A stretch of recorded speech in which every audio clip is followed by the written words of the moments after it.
Usted puede ocupar un lugar junto con los que han sido fieles a Dios al creer en Cristo. La victoria es segura para los que resisten la tentación y hacen de su lealtad a Cristo su máxima prioridad. Juan escribió para animar a la iglesia a resistir las exigencias de adorar al emperador romano. Exhorta a todo el pueblo de Dios a dar su devoción a Cristo. Apocalipsis identifica a los que son parte del pueblo fiel e indica lo que deben de hacer hasta la venida de Jesucristo a establecer su reino en la tierra. Y me asalta la pregunta, ¿quién es ese pueblo fiel al que Juan identifica?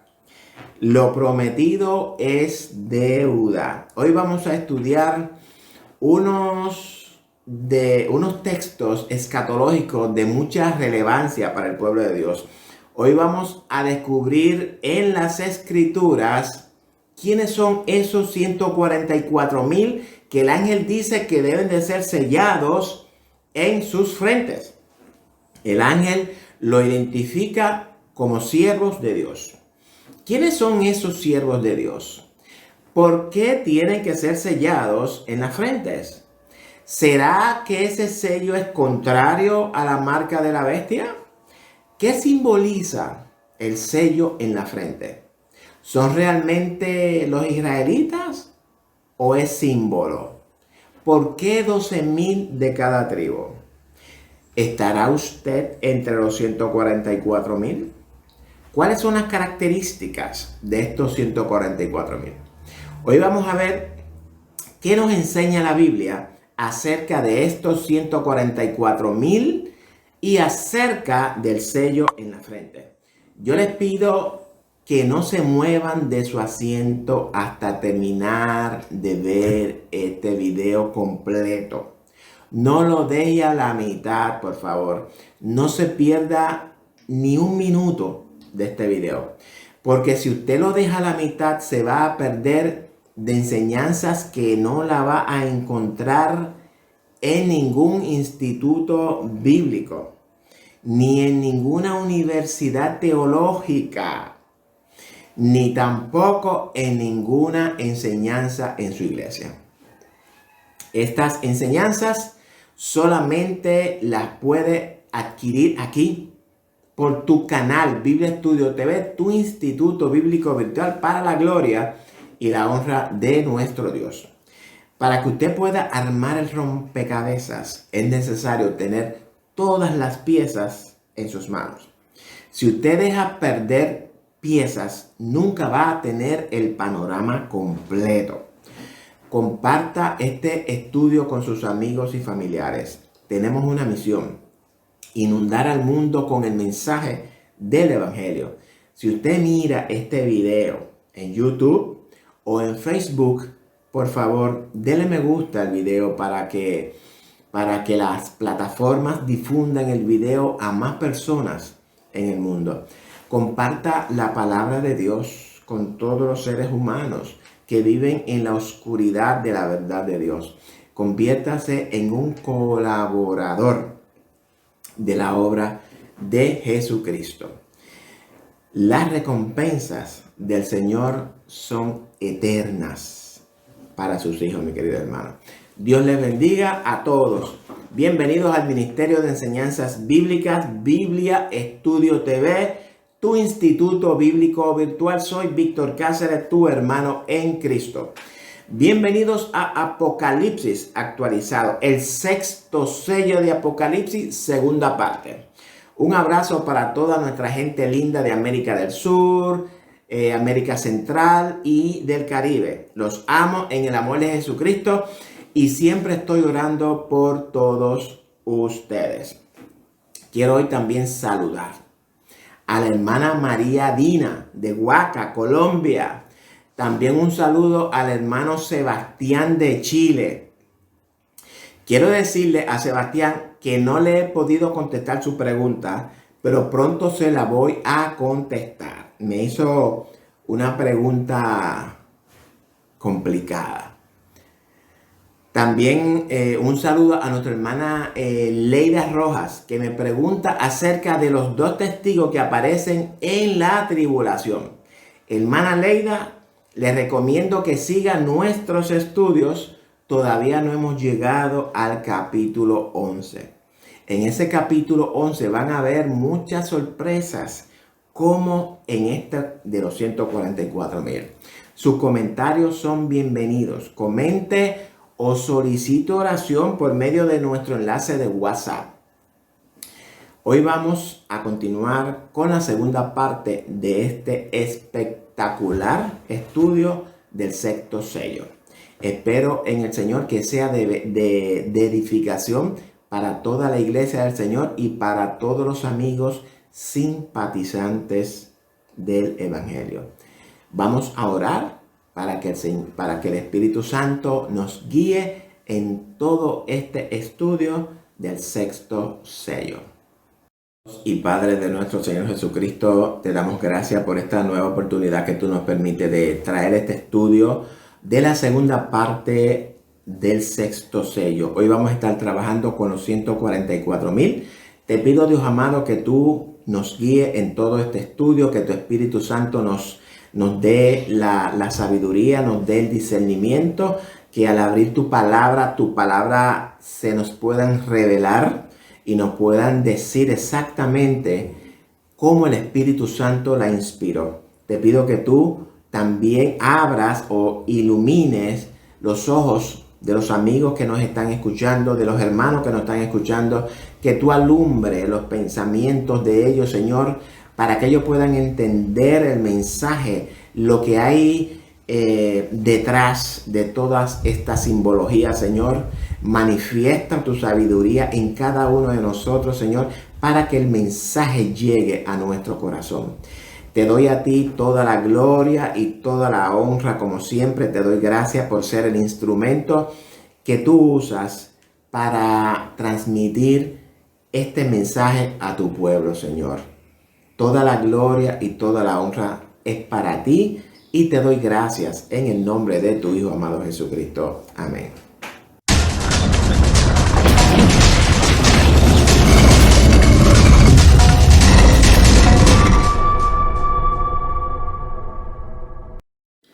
Bueno, yo le había prometido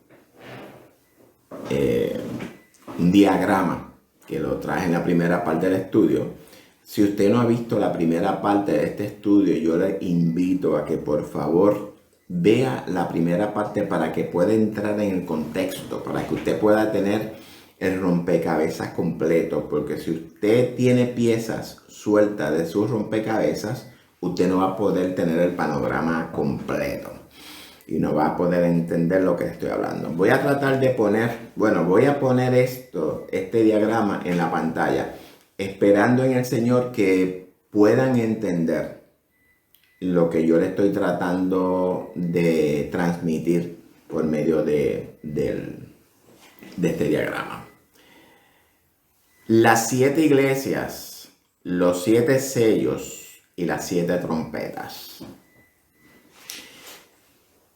La iglesia de Éfeso, que es también el caballo blanco, es decir, la iglesia con el mensaje puro que duró hasta el año 100, que es el primer sello, que también representa la primera trompeta. La iglesia de Esmirna, que es el caballo bermejo, la iglesia perseguida, que terminó en el 313, que representa o simboliza también el segundo sello, o la segunda trompeta, que la vamos a ver más adelante. Todavía no entramos en las trompetas.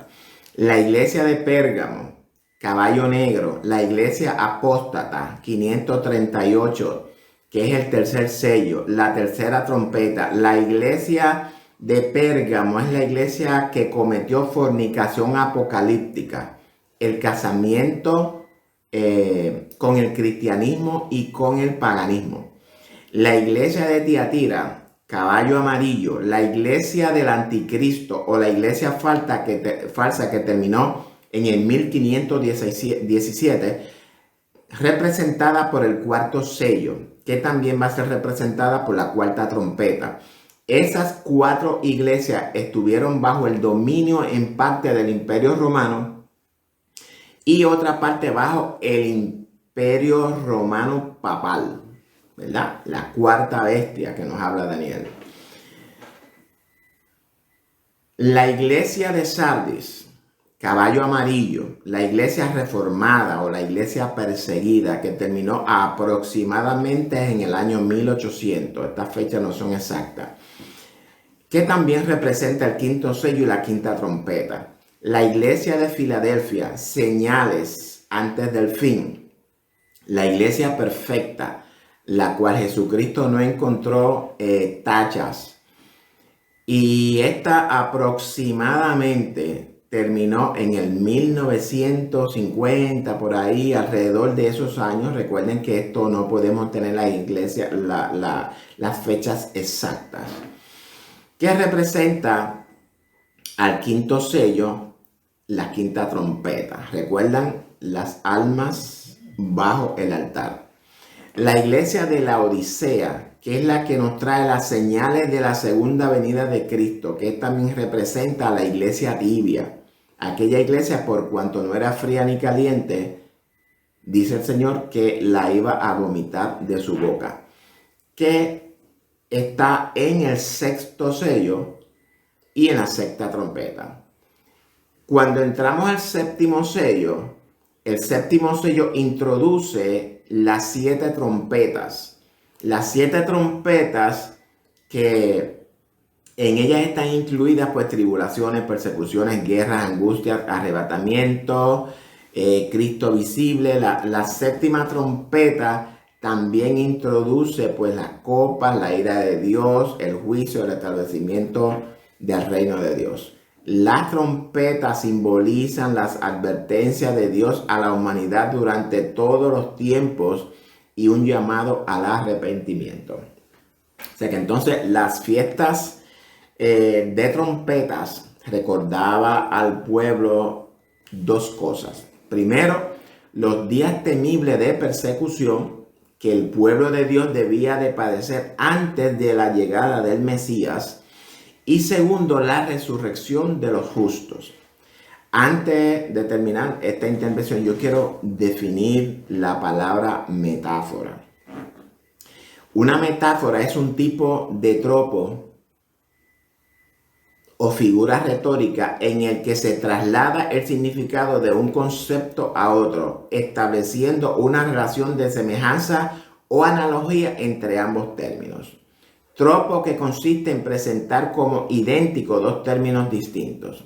También una figura retórica por la cual un concepto se expresa por otro diferente, manteniendo una relación de semejanza. O sea que las 7 iglesias, los 7 sellos y las 7 trompetas son paralelas. Y vamos a mirar rapidito las advertencias de Cristo a las iglesias por medio de las trompetas. En la primera iglesia encontramos el primer sello. Jesús dice, vendré pronto a ti. Estamos hablando aquí en un futuro. Estas son señales antes del fin. En la segunda iglesia, encontramos el segundo sello. Jesús dice, te daré la corona de la vida. Te daré en futuro. También estamos hablando de otras señales del fin. En la tercera iglesia encontramos el tercer sello. Jesús dice, vendré a ti pronto. Señales antes del fin, también en futuro. En la cuarta iglesia encontramos el cuarto sello. Jesús dice, retén lo que tienes hasta que yo venga. Así que ya estamos hablando de un futuro más cercano. Y esto entra también en señales antes del fin. En la quinta iglesia encontramos el quinto sello. Jesús dice, vendré sobre ti como ladrón. Un futuro mucho más cercano. Y entra también en las señales antes del fin. En la sexta iglesia encontramos el quinto sello. Jesús dice, vengo pronto. Y aquí tenemos un presente cercano. Ya no es un futuro, es un presente cercano. Y entra también, puedes entrar entre las señales antes del fin o en las señales antes de la venida de Cristo. Y en la séptima iglesia encontramos el sexto sello, que es el que vamos a entrar o que estamos discutiendo. Jesús entonces dice a la iglesia, estoy a la puerta, en presente, señales de la venida de Jesucristo. Así que mis hermanos, he traído esto, ¿verdad? Esperando en el Señor que puedan entender esto. Ustedes saben que yo no tengo equipos profesionales ni nada por el estilo para yo traer unas gráficas bien hechas, y me disculpan porque esto lo preparé en una hoja y lo que hice fue pues lo trasladé a Publisher para poderlo traer de una manera de lámina. Pero yo no tengo equipos modernos ni sofisticados como toda esta gente que tiene unos equipos modernos y sofisticados. Así que me excusan por esto, pero lo que yo quería era traer una información básica para que todos puedan entender de lo que estamos hablando. Así que vamos entonces a pasar ahora al grano. Ahora bien, en la primera parte de este estudio profundo vimos el capítulo 6 del 12 al 17, donde vimos la apertura del sexto sello. En estos 6 versículos, el ángel le revela a Juan en una manera resumida, sencilla y simbólica las señales del fin, las señales de la segunda venida de Cristo. También revela la segunda venida de Cristo y por último nos revela los juicios contra la humanidad pecadora. Juan vio en símbolos el resumen de estos acontecimientos, aunque traté de explicarlo lo más detalladamente posible. Ahora bien, dentro de estos 3 acontecimientos, el ángel le revela a Juan 2 acontecimientos semidetallados, diría yo, relacionados a la segunda venida de Cristo. Estos 2 acontecimientos los encontramos en el capítulo 7 del 1 al 17. Estamos hablando de los 144,000 sellados y la multitud vestida de blanco. Y voy a empezar con los 144,000 en esta segunda parte. ¿Quiénes son estos 144,000 siervos de Dios que el ángel tiene que sellar en sus frentes con el sello de Dios? ¿Cuál es el sello de Dios y por qué en la frente? Fíjense que el sello es solamente en la frente, no como la marca de la bestia que es en la frente y en la mano derecha. El sello de Dios simboliza sus mandamientos. La frente simboliza el corazón. Dios afirma sus mandamientos en el corazón de los 144,000. Y esto se lo estoy adelantando como primicias para que vayan entendiendo de qué se trata todo este asunto. En el capítulo 13 abundaré más, acerca del sello y de la marca. ¿Quiénes son estos siervos de Dios? Porque bien claro dice el ángel, hasta que hayamos sellado en sus frentes a los siervos de nuestro Dios. Es decir, que los ángeles están bien claros a quienes van a sellar con el sello de Dios. Recordemos que el libro de Apocalipsis es simbólico. Y aquí nos enfrentamos a unas simbologías un poco difícil de interpretar, la cual también ha generado muchas controversias en la iglesia, ya que esta simbología la conocemos como reales, porque habla de las tribus de Israel. Jesús le pregunta a los discípulos, ¿quién dice la gente que soy yo? Unos dicen Juan el Bautista, otros Elías, otros algún profeta resucitado. La gente empieza a descifrar quién es Jesús. La gente piensa tantas cosas y empiezan a asignarles nombres a Jesús. Pero esto ni siquiera han leído las escrituras para que por lo menos puedan entender que Él es el Mesías. De igual manera pasa con los 144,000. La gente empieza a especular, a pensar, a analizar, a percibir y hasta adivinar quiénes son estos 144,000. Pero ni siquiera han leído las escrituras para que puedan interpretar estas simbologías. Todo el mundo comenta dejándose llevar de sus propios razonamientos. Sin embargo, no buscan la información en el lugar correcto. La Biblia es el lugar correcto para obtener la información correcta. La Biblia es su propio intérprete. La hermenéutica nos ayuda, ¿verdad?, mucho en las interpretaciones, pero es el Espíritu Santo. Es el único que nos puede revelar la verdad de la Biblia, porque Él es el inspirador de la palabra. Todos los teólogos, maestros, doctores en divinidad, pastores, eruditos de nuestras iglesias pentecostales coinciden en decir que estos 144,000 representan al pueblo de Israel. En las iglesias pentecostales y también en otras muchas denominaciones. Y usted me dirá, pero hermano Cáceres, la Biblia dice que son el pueblo de Israel.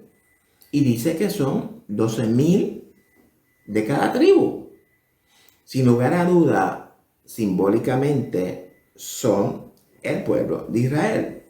Y les tengo que confesar que es cierto. La Biblia dice que son el pueblo de Israel. Sin embargo, me asalta una pregunta. Si las 12 tribus de Israel no existen en la actualidad, ni para la fecha de la escritura del libro, ¿a quiénes se refiere el ángel con las 12 tribus de Israel? Antes de proceder con el estudio, es necesario identificar quiénes son estas personas que el ángel identifica como las 12 tribus de Israel, ya que en la actualidad no existen. Por otra parte, hay algo que me inquieta referente a sus afirmaciones. Si desde el capítulo 1 de Apocalipsis podemos observar que el centro y el contexto es Cristo y su iglesia, ¿cómo de repente aparecen los israelitas en escenas y en el sexto sello? Yo imagino su respuesta. Es que los israelitas no cumplir con su misión en el Antiguo Testamento de predicar la palabra de Dios, ahora les toca a ellos hacerlo para que aprendan a obedecer. Bueno, guarde su respuesta en una esquinita por ahí cerca del zafacón. Todos estos son argumentos de los razonamientos de los hombres. No existe ningún texto ni pasaje bíblico que respalden esos argumentos humanos. Todas son enseñanzas de hombres, no de Dios. De la misma manera como el sistema usa los programas de televisión, las películas, los juegos de video, para manipular los procesos cognitivos, entrando por los ojos y llegan directamente al cerebro. De esta manera el sistema sugestiona masivamente las mentes de todos los seres humanos. Pues desafortunadamente también en el cuerpo de Cristo hay hermanos que sugestionan las mentes de otros hermanos por medio de enseñanzas humanas entrelazadas con enseñanzas bíblicas. Es decir, enseñanzas e interpretaciones de sus propios razonamientos. No leen, no escudriñan, no profundizan, ni buscan dirección del Espíritu para obtener la enseñanza y la interpretación bíblica. Y esto ha venido como tradición en nuestras iglesias desde que Constantino unió el paganismo con el cristianismo. Yo les pido que busquen el capítulo 7 en sus Biblias para que lo escudriñemos muy cuidadosamente.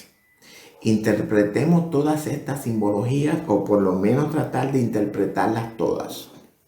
Recordemos que el libro fue escrito con una escritura apocalíptica y un lenguaje simbólico para su protección.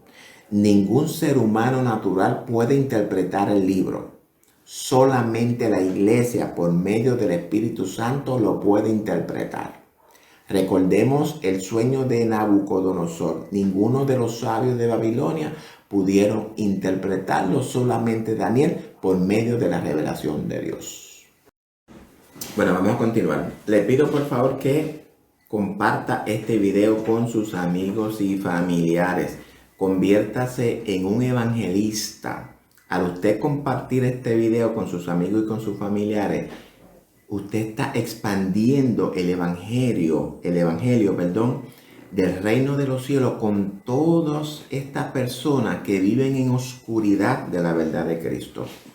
Y también a la misma vez está compartiendo una enseñanza para que ellos también aprendan a interpretar las escrituras y aprendan de las profecías bíblicas. Comparte este video con sus amigos y con sus familiares. Dele like a nuestro video para que el algoritmo de YouTube, tanto el de YouTube como el de Facebook, expandan este video o difundan este video a más personas en el mundo. Así que, bueno, les dije que vamos a comenzar con el capítulo 17. Perdón, el capítulo 7. No me he adelantado demasiado. Vamos al capítulo 7 de los versos del 1 al 7. Vamos del 1. Bueno, vamos a ver hasta dónde lleguemos acá. Yo les pido que por favor sean pacientes. Muchas cosas, lo más probable usted no la va a entender así de primera impresión. Pero si usted se mantiene conectado con estos estudios, yo estoy seguro que usted lo va a ir entendiendo poco a poco. A mí me tardó mucho tiempo en entender todos estos eventos escatológicos. Y de igual manera entiendo que a usted le va a tomar un poco de tiempo. Yo lo que le pido es que vean este video completo y no lo dejen a la mitad. No rechacen la verdad de Cristo. Porque yo aprendí algo. Que si yo oigo algo que no está afine con lo que yo creo, a mí me interesa eso y yo busco a ver de qué es lo que él está hablando. Y yo investigo. Y así es como el Señor me ha abierto los ojos. Yo estaba durmiendo bíblicamente. Ahora el Señor me ha despertado bíblicamente para la gloria y para su honra. Busquen sus Biblias. Capítulo 7 de Apocalipsis. Los 144,000 sellados. Y yo sé que este es el tema que muchos de ustedes han estado esperando y ver quiénes son estos 144,000. Vamos a comenzar leyendo. Y como le dije, sean pacientes conmigo. Yo a veces pues me puedo equivocar en algunas cosas. Y más adelante, pues yo cuando miro el video, pues me percato de algo que pude haber dicho incorrecto. Pero usted es un hombre inteligente. Usted sabe que cualquiera se puede equivocar. Y no es que estemos equivocados, sino más bien que nos equivocamos en las palabras.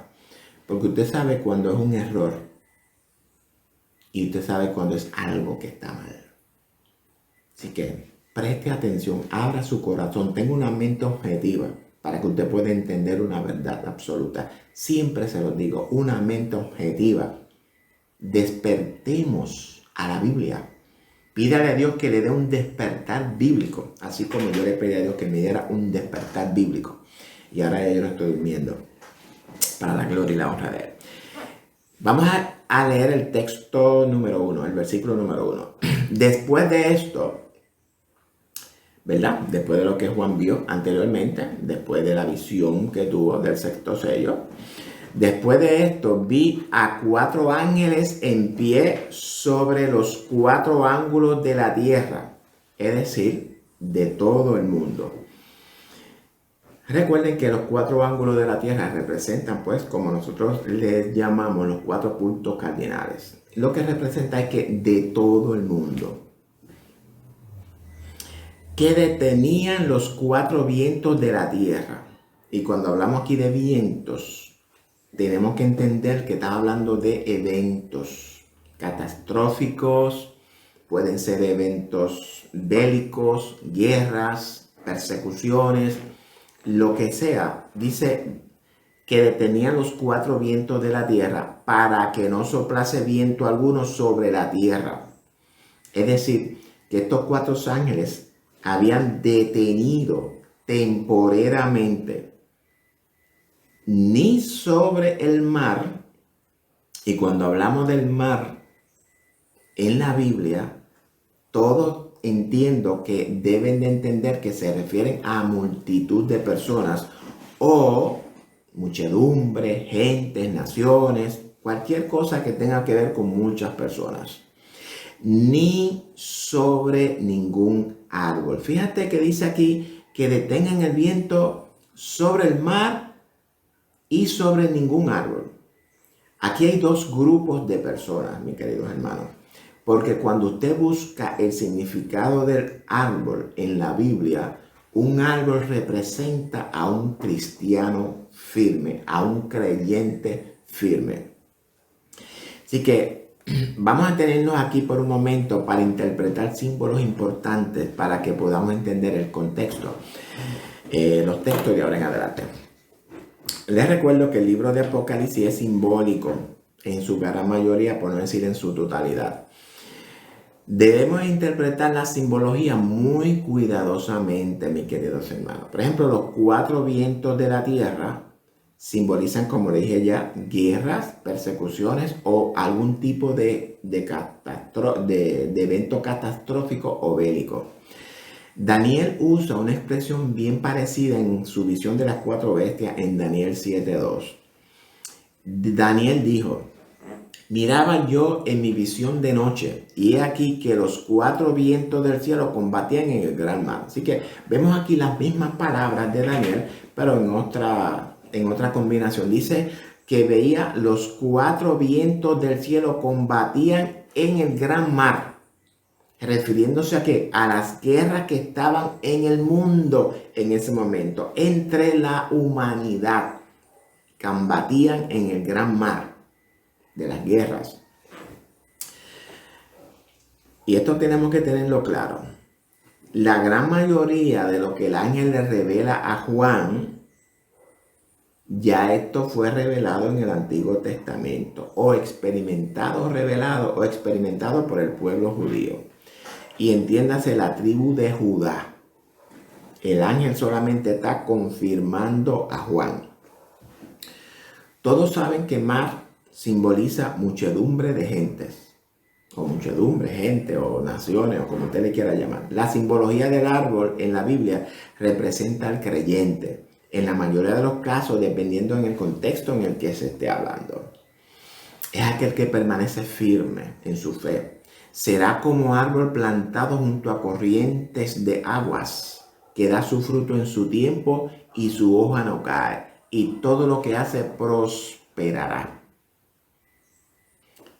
Y vi también otro ángel que subía de donde sale el sol, es decir, del área este o del oriente, y tenía el sello del Dios vivo, y clamó a gran voz a los cuatro ángeles, a quienes se le había dado el poder de hacer daño a la tierra y al mar.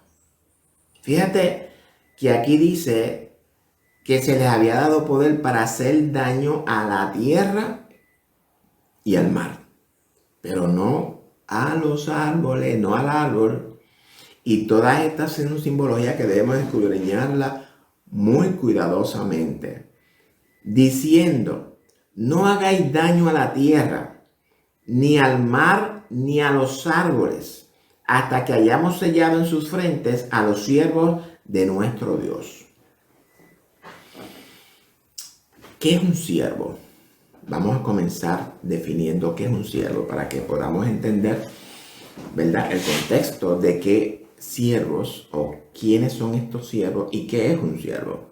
Bueno, en la definición de siervo, siervo.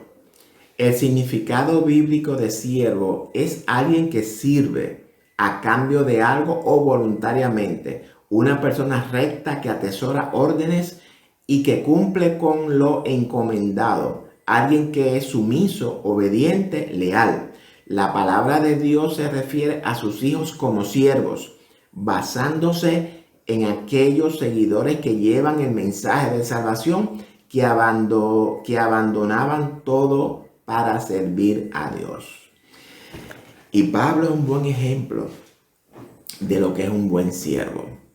La palabra siervo aparece 837 veces y siempre es con el significado de servidor. Y voy a mencionar unos cuantos versos en la Biblia que habla, por ejemplo, en Apocalipsis 1:1, la revelación de Jesucristo que Dios le dio para manifestar a sus siervos las cosas que deben de suceder pronto, y la declaró enviándola por medio de su ángel a Juan. Tito 1:1, Pablo, siervo de Dios y apóstol de Jesucristo. Colosenses 4:12, os saluda Epafras, el cual es uno de vosotros, siervos de Cristo. Romanos 6:22, mas ahora que habéis sido libertados del pecado y hechos siervos de Dios. Bueno, para que podamos entender, ¿verdad? Porque si vamos a buscar en toda la Biblia, hay muchos textos en la Biblia, como dije, 837 veces, y no puedo comenzar a mencionar todos los textos. Así que, tomando en consideración, entendiendo, ¿verdad?, que un siervo es una persona que sirve a Dios, es uno que lleva el mensaje de salvación. Ahora, la pregunta aquí es, ¿qué tienen que ver los israelitas en este pasaje? De acuerdo a la Biblia, o de acuerdo, ¿verdad?, en el contexto literal, no tienen nada que ver, entiéndase, los israelitas que conocemos actualmente. No voy a hablar ahora de esos israelitas, pero esos no son los israelitas, porque debemos entender lo que es una nación política, nación política. Ahora bien, yo quiero compartir algo que la Biblia nos enseña. Es algo que pocas personas, por no decir ninguna, se han percatado. Yo entiendo que hay muchas personas que sí se han percatado de esta verdad que la Biblia enseña. Pero si usted es uno de esos que todavía no se ha percatado, pues aproveche la oportunidad. Siéntese ahí para que pueda entender. Yo pudiera empezar desde Abraham, que es en realidad donde se origina todo. Pero no voy a complicar el panorama y voy a empezar con la muerte de Salomón. Y me gustaría que busquen Primera de Reyes, capítulo 11, para leer. Porque aquí hay algo bien importante relacionado a los israelitas. Es contexto para que vayan entendiendo a dónde es que el Señor nos está llevando por medio de su palabra. Y cuando Salomón era ya viejo, sus mujeres inclinaron su corazón tras dioses ajenos. Y su corazón no era perfecto como con Jehová su Dios, como el corazón de su padre David.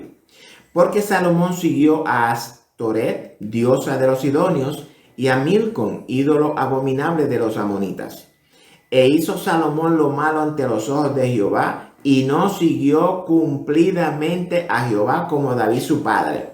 Entonces edificó Salomón un lugar alto a Quemos, ídolo abominable de Moab, en el monte que está enfrente de Jerusalén, y a Moloc, ídolo abominable de los hijos de Amón.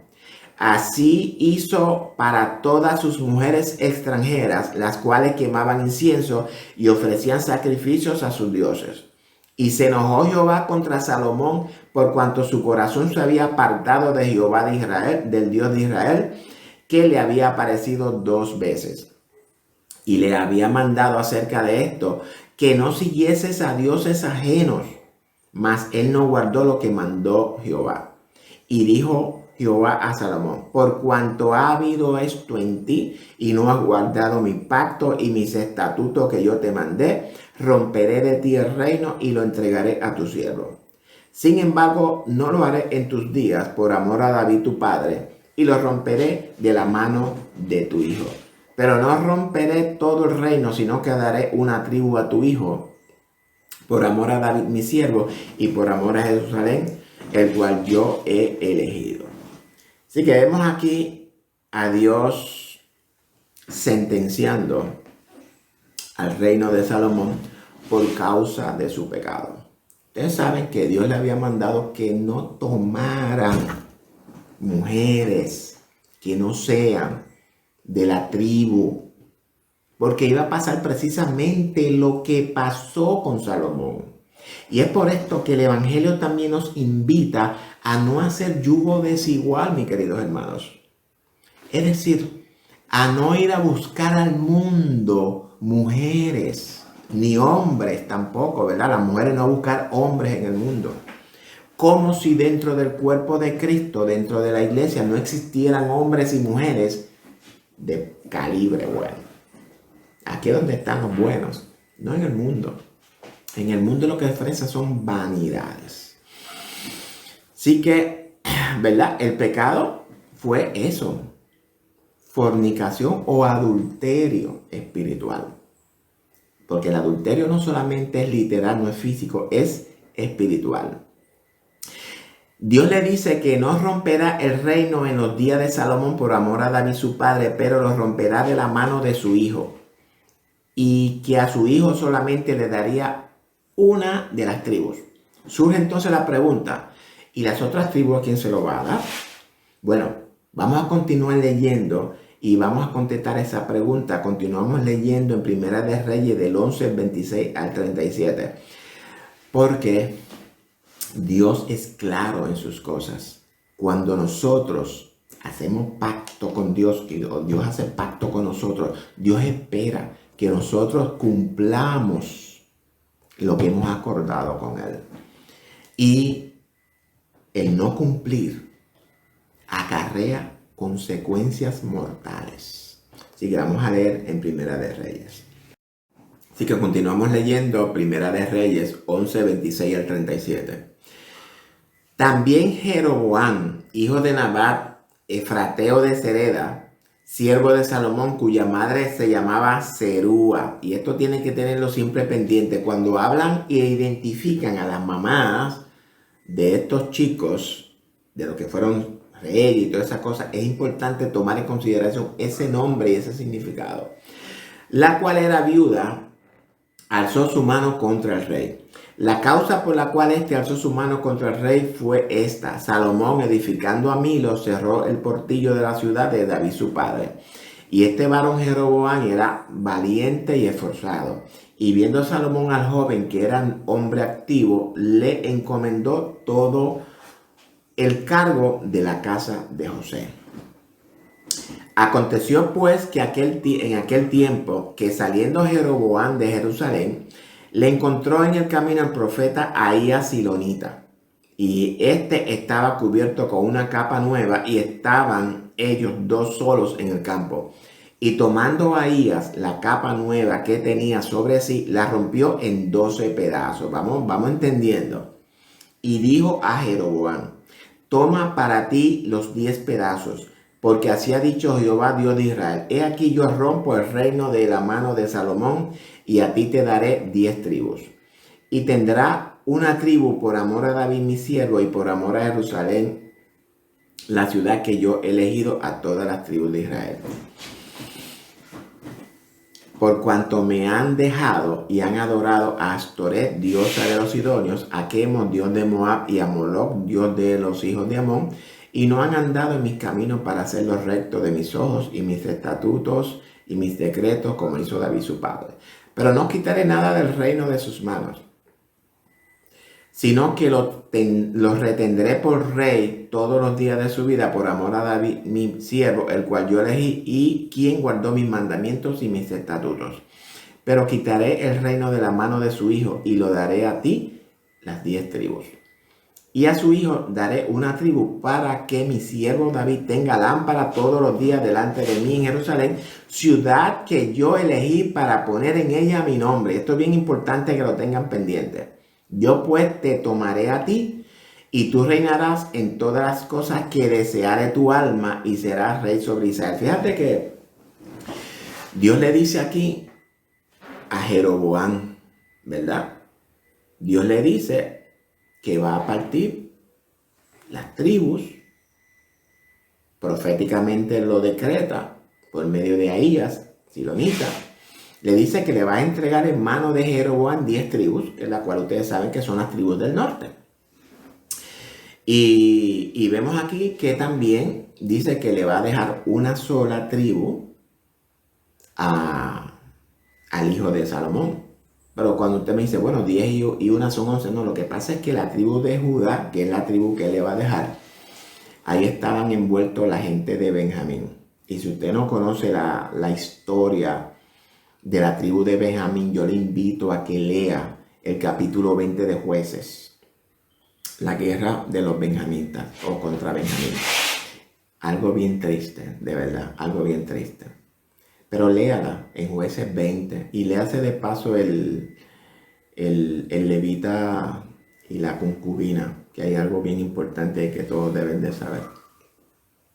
Pero bueno, para no cansarlos leyendo, ahora bien voy a resumir lo que nos enseña la Biblia en Primera de Reyes, en el primer libro de Reyes, ¿verdad? El primer libro de Reyes nos narra que al morir Salomón reinó su hijo Roboam en su lugar. Todos sabemos eso. Roboam fue a Siquem, porque allí iba a ser ungido rey de todo Israel. Por otra parte, tenemos a Jeroboam, el cual tuvo que huir a Egipto por causa de Salomón, y este oyó que Salomón había muerto y decide volver a su tierra Israel. Jeroboam junto al pueblo hablan con Roboam y le explican acerca de las cargas pesadas que Salomón había puesto y les piden que por favor reduzca las cargas al pueblo. Roboam pide consejo a los ancianos y estos le aconsejan que oiga al pueblo y si él empatiza con el pueblo, pues el pueblo le va a servir. Pero Roboam también pidió consejo de los jóvenes. Y esto les recomendaron todo lo contrario de lo que los ancianos recomendaron. Y dijo Roboam al pueblo que le iba a duplicar la carga. Imposiciones más todavía. Y es muy mala decisión de Roboam en escuchar el consejo de los jóvenes en lugar del consejo de los ancianos. El pueblo se molesta con Roboam y deciden buscar a Jeroboam para que reine sobre ellos, dejando solamente a Judá y a Benjamín fuera de la tribu, porque Roboam reinaba en Judá. Jeroboam pecó contra Jehová. Todos conocemos, ¿verdad?, el fin de las 10 tribus, para no abundar. En el año 722 a.C. es conquistada por el imperio neoasirio y fueron dispersas por todo el mundo. Y las 10 tribus de Israel dejaron de existir, mis queridos hermanos. Se han hecho parte de los gentiles. En el año 597 a.C., aproximadamente, ¿verdad?, la tribu de Judá es sitiada por Babilonia. Y esta toma a Judá y la traslada a Babilonia. Fíjense que Israel fue disperso por todo el mundo. Sin embargo, Judá fue trasladada a Babilonia, todo el pueblo. Al igual que como Jacob fue a Egipto y fue esclavizado hasta que Dios vino a libertarlos, porque Dios los quería mantener a todos juntos para que no se dispersaran por todo el mundo. De igual manera, Dios mantuvo a su pueblo Judá juntos en el exilio para que no se dispersaran por todo el mundo, como sucedió con Israel. Judá se mantuvo como un pueblo en el exilio. Es aquí donde Daniel tiene las visiones de las 4 bestias e interpreta también la visión de la estatua de Nabucodonosor. Y estoy resumiendo. En otras palabras, cuando Cristo viene al mundo, solamente existía la tribu de Judá en el mapa, con algunos israelitas que se quedaron regados por ahí en Samaria. Es decir, que ya la nación de Israel no existe en el tiempo de Cristo. Cuando las 10 tribus fueron esparcidas por todo el mundo, se mezclaron y llegaron a ser gentiles. De hecho, desde Moisés empezaron a mezclarse. Es decir, que cuando Cristo llega al mundo, solamente existen 2 grupos de personas: los gentiles y los judíos. Israel es borrado de la presencia de Dios. Lea Oseas. Ahora podemos entender por qué el ángel, como señal, le cambia el nombre a Jacob por Israel. Porque Israel no es el heredero de la promesa, entiéndase de la primogenitura, sino Jacob. El nombre de Israel fue cambiado como señal por la bendición otorgada a Jacob. Es decir, que el ángel lo llama Israel porque va a representar todas las naciones de la tierra, por cuanto ha luchado con lo natural, es decir, con el hombre, y también ha luchado con lo sobrenatural, es decir, con Dios, y ha vencido. Mire el estudio de tiempos de angustias. Hablamos bastante acerca de esto. El cambio de nombre implica una nueva identidad, un cambio de destino.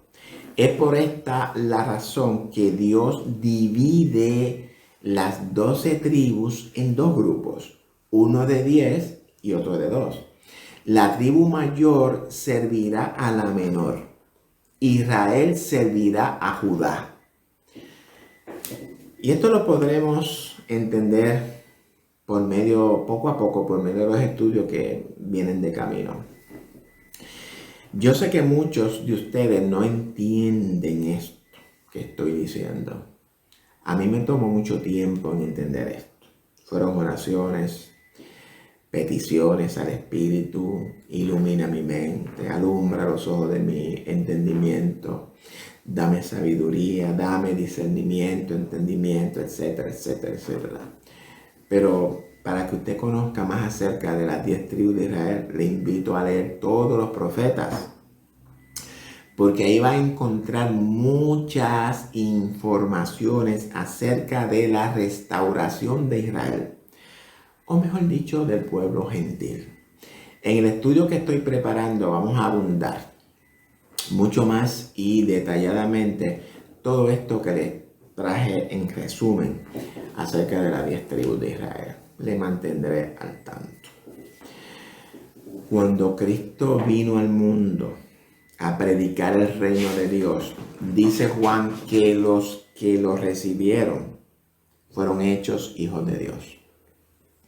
Es decir, que al Cristo resucitar y darle forma a la iglesia, solamente los que se convierten a Cristo vienen a ser sus siervos como resultado del nuevo pacto.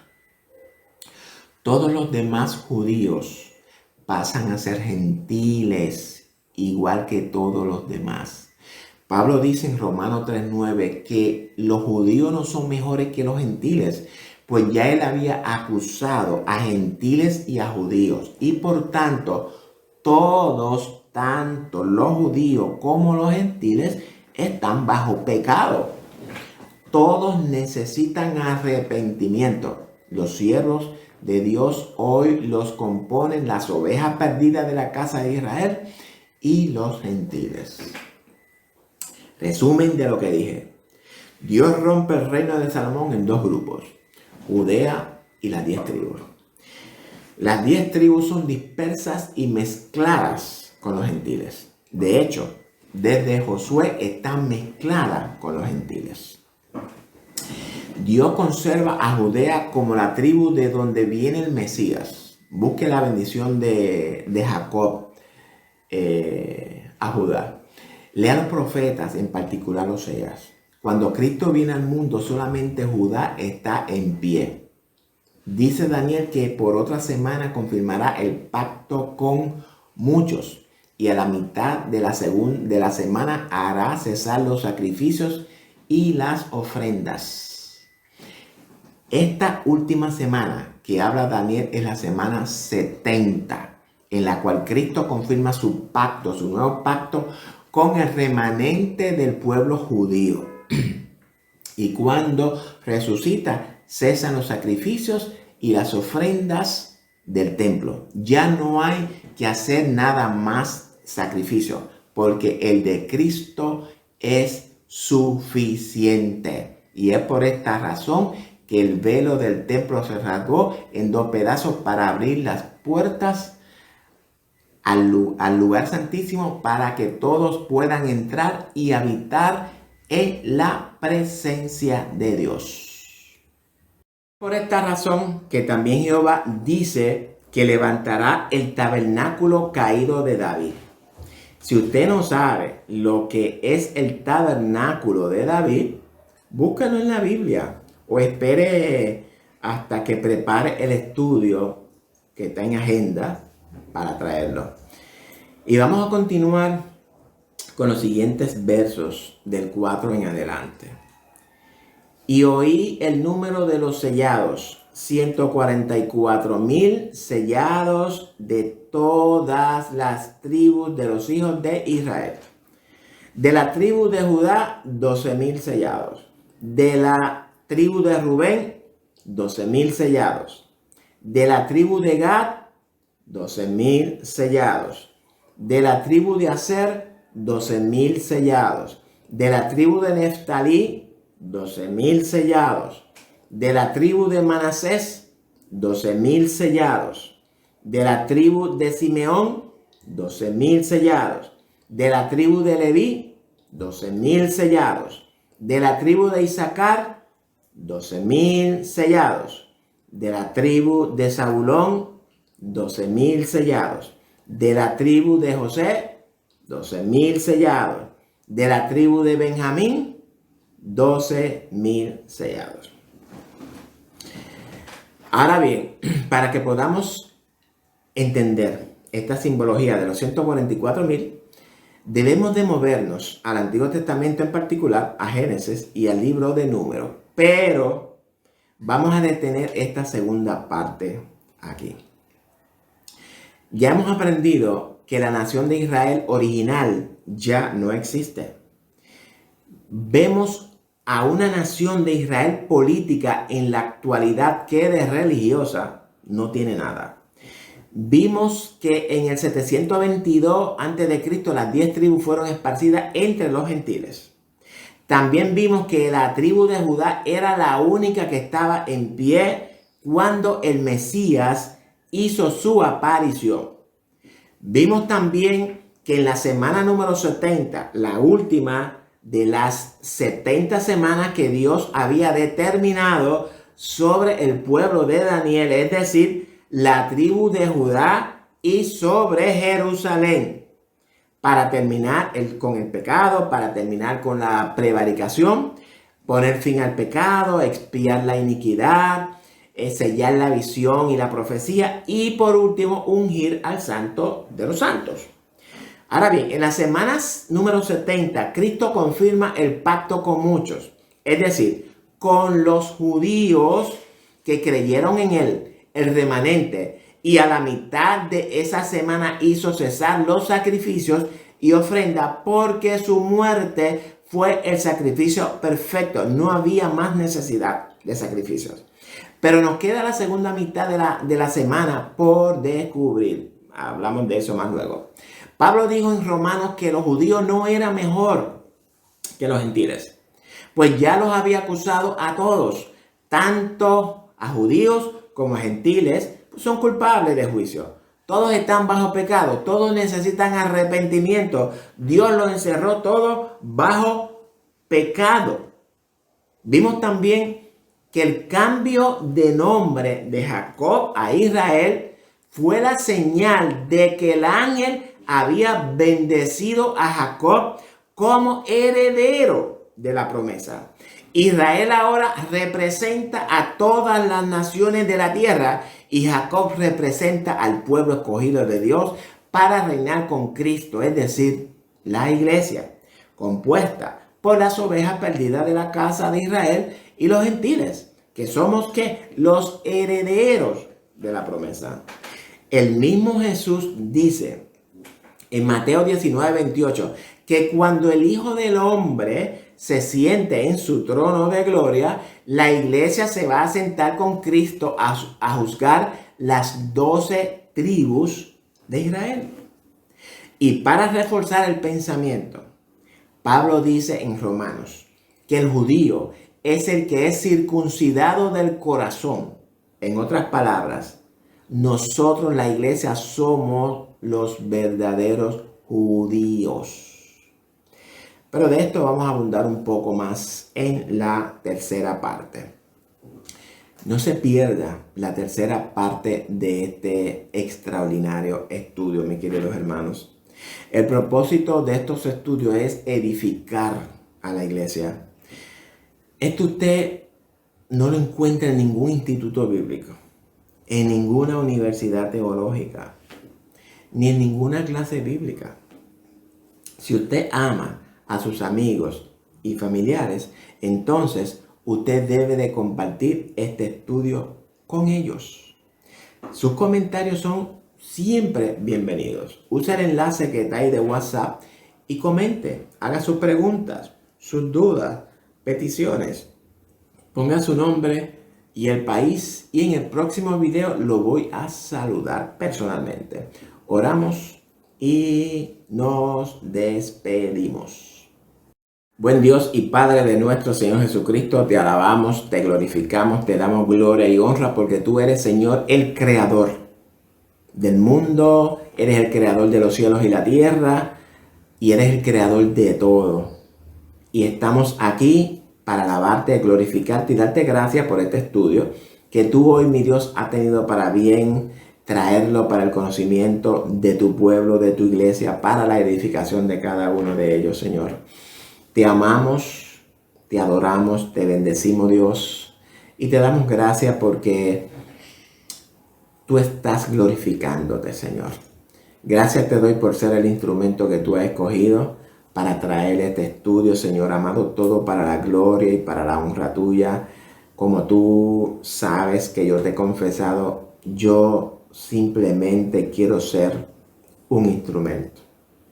Un instrumento para que tú te glorifiques y tú puedas llegar al corazón de todos mis hermanos, de todos mis amigos, Señor. Te pido, Dios amado, que en el próximo estudio tú nos hables todavía mucho más a nuestros corazones, Señor. Porque el propósito de todo este estudio es que la iglesia crezca, edificar a la iglesia en el conocimiento de tu palabra, en el conocimiento de Cristo, en el conocimiento de Dios. Porque tu verdad absoluta no erra, tu verdad absoluta es perfecta. Y te ruego, Señor, que tú nos dé una mente objetiva para que podamos entender una verdad absoluta. Te damos gracias en el nombre de tu Hijo amado Jesucristo, a quien doy toda gloria, toda honra por toda la eternidad. Y será entonces hasta la próxima semana, si así el Señor lo permite. Arrivederci, goodbye, so long, sayonara, see you. Dios me lo bendiga.